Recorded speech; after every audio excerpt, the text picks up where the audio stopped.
Seguindo a apostila do primeiro ano, nós vamos trabalhar com os processos migratórios, através de gráfico e de mapa. Vamos iniciar com a diversidade étnica da população brasileira, através dos seus 500 anos de história, sendo que nós temos a matriz cultural de 3 grupos: o índio, os indígenas, os brancos, principalmente os portugueses, e os negros, os escravos africanos.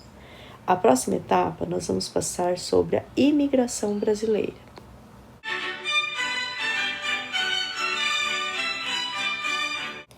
Antes da gente começar a trabalhar os processos migratórios do Brasil, a entrada dos imigrantes estrangeiros, nós vamos retornar a um assunto que já trabalhamos no fundamental. Nós sabemos que emigração é a saída, tá? E a imigração é a entrada, tá? Saída e entrada. Quanto a esses movimentos, eles podem ter vários fatores, desde naturais, políticos, éticos, religiosos ou econômicas. A questão da saída ou a questão da entrada desses imigrantes, ok?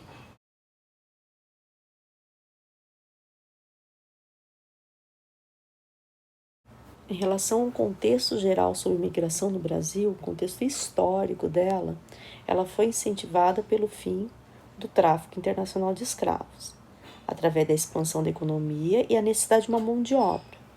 Tá?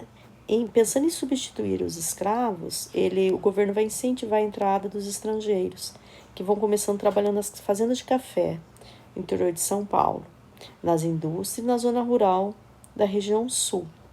De 1872, que é o ano do primeiro censo, primeiro levantamento, até o ano de 2000, entraram cerca de 6 milhões de imigrantes no Brasil.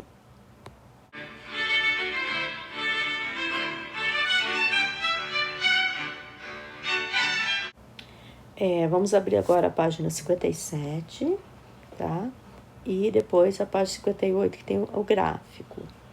A página 57, o tema 1, processos migratórios, as distâncias atuais e as de um passado recente.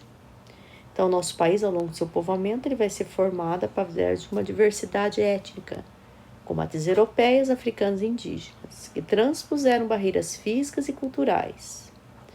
Então, nós vamos analisar agora, o próximo vai ser o gráfico. Essa parte da matriz cultural nós já vimos anteriormente, e vamos agora fazer a análise do gráfico.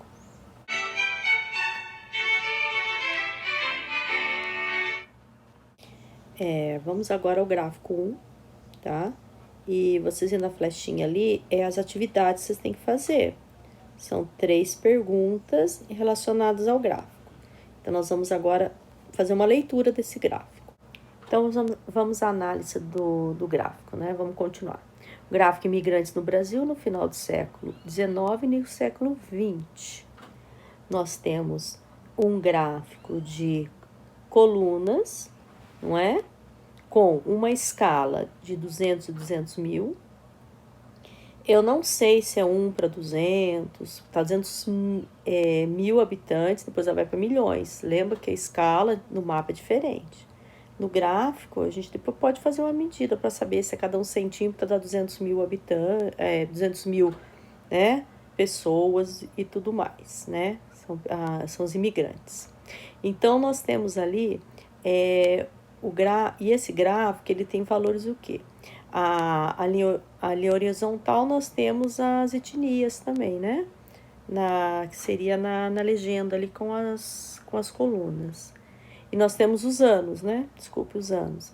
1884, 1893, 1894, 1903, 1904, 1913, 1914, 1923, 1924, 1933.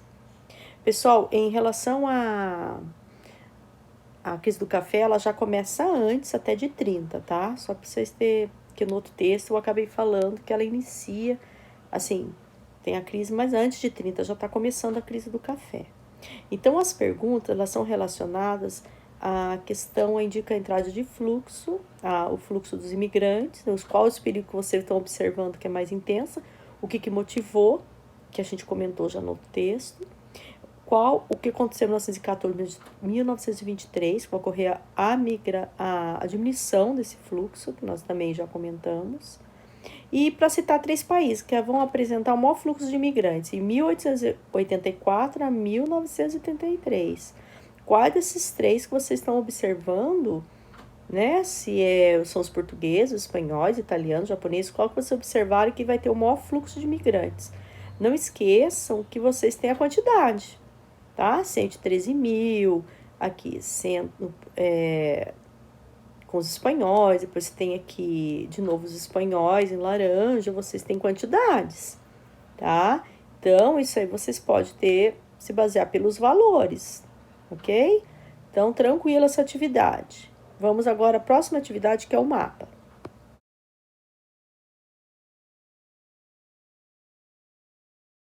Tá, vamos lá então, na atividade 3. Conforme o estudado no primeiro bimestre, o mapa é um importante instrumento de comunicação e de compartilhamento de informação. Para retornarmos os conhecimentos adquiridos sobre cartografia, analise e responda ao que se pede.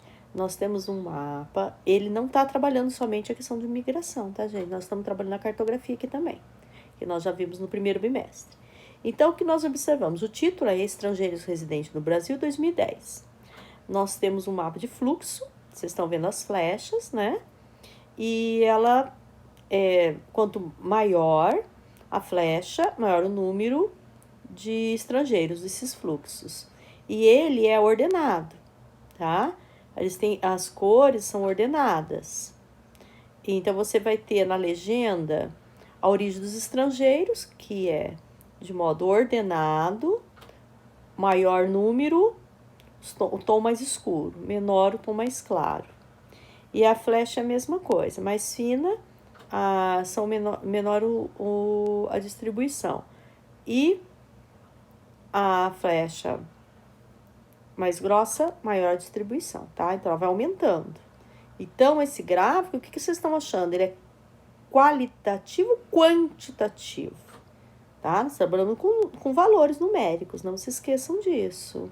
E ordenado, tá tudo ordenado. Então, pessoal, ele vai perguntar tem várias as perguntas aqui, ó. Qual é o papel das cores, das setas para a representação cartográfica? O que representa a cor e as setas? O que ela quer dizer na representação cartográfica? É um mapa qualitativo ou quantitativo? Justifique sua resposta. Por que você acha que é qualitativo? Por que você acha que é quantitativo? Então, vocês vão escolher qual dos dois e vão responder. Agora, vocês vão identificar os principais países com o fluxo de residentes no Brasil em 2010 e apresente os motivos, quais essa população são atraídos para o Brasil. Então, vocês vão observar os países e vão identificar quais os países que vocês estão vendo o maior número de fluxos. E de quais hemisférios originam-se esses fluxos migratórios? Hemisfério norte, hemisfério sul, tá? Daí vocês vão responder. E o comparando o gráfico dos imigrantes no Brasil no final do século XIX, o gráfico que vocês já fizeram, que vocês responderam, início do século XX, da questão anterior, com o mapa estrangeiro residência no Brasil em 2010, menciona as semelhanças e diferença em relação às origens dos grupos imigrantes e os meios de transporte disponibilizados para o deslocamento. Vamos voltar lá no passado. Como é que será que esses imigrantes chegaram ao Brasil? Eles eram de aviões, eram de navio? Como é que eles chegam hoje, né? Como é que é esse fluxo migratório hoje? E a questão das fronteiras, a gente também tem que prestar muita atenção nisso também. E principalmente quando estão no mesmo continente, não é? E vocês vão observar a questão dos fluxos, observem os países onde vocês estão observando o maior número de fluxos. Vocês têm que pensar em tudo, crise econômica, crise política e tudo mais. Vocês podem pesquisar no Google, né? Fazer pesquisas também sobre essas respostas, ok?